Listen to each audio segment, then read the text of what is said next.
what do you think is the best structured term fees / fee that a manager should have that will give him an opportunity to maximize the time weighted and money weighted returns over the next few decades, and be fair to the profession, the investors, and himself? Thank you. Before I answer that, I think I should tell you a very short story. It's a little embarrassing, but I got worried a few years ago about Charlie's hearing. But I mean, the guy's been my pal for 45 or 50 years, and I didn't really want to confront him with this apparent evidence of old age. So I went to a doctor and I said, you know, I got this good pal. I don't think he's hearing so well. I really don't want to confront him with it. So what do you suggest I do to check this out? He said, well, stand across the room, talk in a normal tone of voice, see what happens. So the next time I was Charlie, got across the room and I said, Charlie, I think we ought to buy General Motors at 30. Do you agree? Not a flicker. Not a flicker. I went halfway across the room. I said, Charlie, I think we ought to buy General Motors at 30. Do you agree? Nothing changes. I get right next to him, put my voice in his ear. I said, Charlie, I think we ought to buy General Motors at 30. Do you agree? Charlie said, for the third time, yes.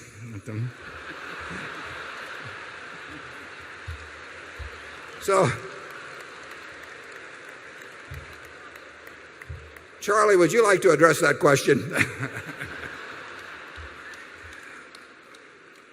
Yes, the question addressed the problem of unfairness of executive compensation and the effects of that unfairness on investors. And now that you know the question, you can solve the problem.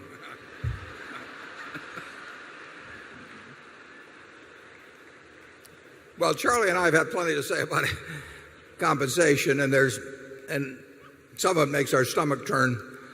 I will say this, though. There are more problems with having the wrong manager than with having the wrong compensation system. I mean, it is enormously important who runs, you name the company, Procter & Gamble, Coca-Cola, American Express. And any compensation sins are generally of minor importance compared to the sin of having somebody that's mediocre running a huge company. That said, Charlie and I think that compensation there's a natural tendency because of ratcheting, because of the publicity of what other people get, and because of the lack of intensity in the bargaining process. I mean, you read about labor contracts, you know, where impasses go on for weeks and where they negotiate till 3 in the morning, and you know, both sides take their case to the press and everything. I ask you, when have you heard of a comp committee, you know, working till 4 in the morning, declaring an impasse for a week, not being able to make a deal? It just doesn't happen because the CEO cares enormously how he or she is paid, and to the comp committee, and they're doing perhaps a little better job now, but it's basically play money. And of course, as I pointed out in the past, I've been on 19 boards. They put me on one comp committee and they regretted it subsequently. You know, they are looking for cocker spaniels with their tails wagging to put on comp committees, and you know, they're not looking for Dobermans. And I try to pretend I'm a cocker spaniel just to get on one, but it doesn't work. But there is not a parity of intensity in the bargaining process. One guy cares enormously and the others don't. And as Charlie has pointed out in the past, what really drives a lot of this ratcheting impact is envy. I saw that on Wall Street, that you can talk about greed, but if you paid somebody $2 million they might be quite happy until they found out the guy next to him made 2,000,001, and then they were miserable. And Charlie also has pointed out that envy of the 7 deadly sins is probably the dumbest, because if you're envious of somebody, you feel terrible. And the other guy isn't bothered at all. So all you get out of envy is this miserable grinding in your stomach and all that sort of thing. Compare that to some of the other sins like gluttony, which we are about to engage in. There's some upside to gluttony. I'm told there's upside to lust, but I'll leave that to Charlie to explain. But envy, where the hell is the upside?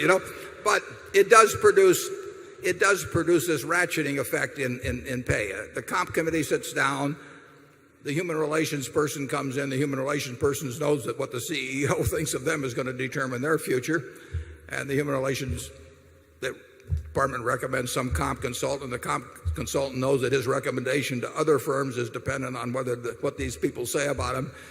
So under those circumstances, can you imagine that it's anything like a fair fight? It's a joke. Charlie? Yes, the process is contributed to by a wonderful bunch of people called compensation consultants. And that reminds me of the old story where the mother asked the child why she told the census taker that the man of the house was in prison for embezzlement. And the child said, I didn't want to admit he was a compensation consultant.